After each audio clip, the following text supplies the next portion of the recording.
नमस्कार, इन खबर में आपका स्वागत है। 3 कृषि कानूनों को रद्द करने और एमएसपी गारंटी कानून ले आने को लेकर के किसान 2 महीने से ज़्यादा समय से दिल्ली की सीमाओं पे जो डटे हैं, उसको लेकर के सड़क से संसद तक संग्राम चल रहा है। लेकिन एक लड़ाई सोशल मीडिया प्लेटफॉर्म पे भी लड़ी जा रही है और इसकी शुरुआत यूँ तो बहुत लंबे समय से जो हैशटैग करके चलाया जा रहा था दोनों तरफ से, यानी कि जो किसान हैं उनकी तरफ से भी और जो सरकार है या सरकार के समर्थक हैं उनकी तरफ से भी। लेकिन तब बात देश में हो रही थी, दुनिया में छिटफुट बातें हो रही थी। आपको याद होगा कनाडा के जो प्रधानमंत्री हैं जस्टिन ट्रूडो, उन्होंने इसका जिक्र किया था और शांतिपूर्ण आंदोलन का समर्थन किया था, जिसको लेकर के भारत सरकार ने तीखी प्रतिक्रिया व्यक्त की थी कि देश के मामले में आप नहीं बोले तो ज़्यादा अच्छा है।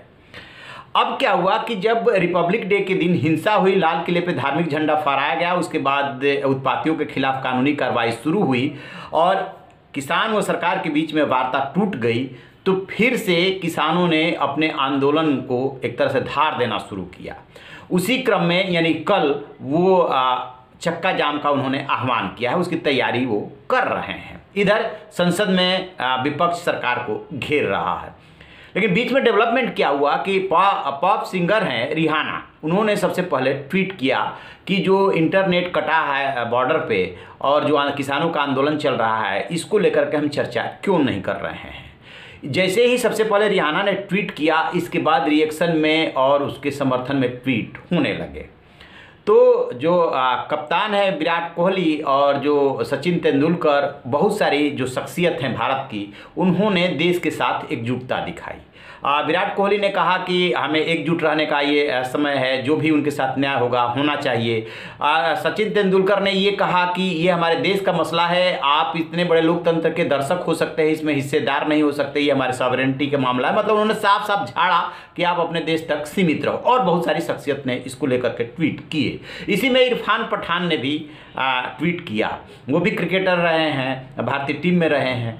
तो उन्होंने ट्वीट जो किया उसमें एक तरह से उन्होंने रिहाना से रिहाना को अपना समर्थन दिया और कहा कि जब जॉर्ज फ्लॉयड की हत्या हुई थी, पुलिस के ही हाथों हुई थी अमेरिका में, तब उसको लेकर बहुत संग्राम मचा था। तब हमारे देश ने और देश के लोगों ने उसके साथ समर्थन जताया था। तो फिर इस ट्वीट को बस यहीं तक उन्होंने बोला था, मई की ये घटना है पिछले साल। फिर इसको लेकर के इतना तुल क्यों दिया जा रहा है, इस पर क्यों इतनी चर्चा हो रही है। कोई भी अपनी राय व्यक्त कर सकता है, संभवतः उनके जो ट्वीट का मकसद था वो यही था। खैर, यहाँ तक चर्चा हो रही थी कि अन्य खिलाड़ियों से अलग क्यों इरफान पठान अपनी राय रख रहे हैं। खैर, राय रखने का, अपनी बात कहने का सबको हक है। वो चाहे रिहाना ने कहा, चाहे ग्रेटा थनबर्ग ने कहा या और शख्सियतों ने कहा, उसमें कोई दिक्कत नहीं।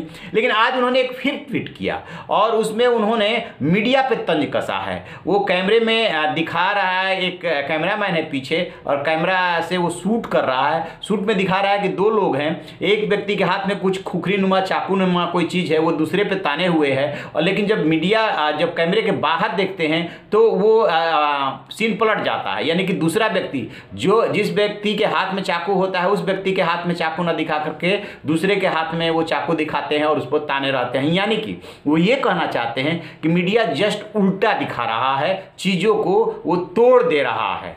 बहुत बड़ा तंज है, बिना जाने बिना समझे कि मीडिया जो है ऐसा कर रहा है, वो भारतीय मीडिया पे उन्होंने तंज कसा है।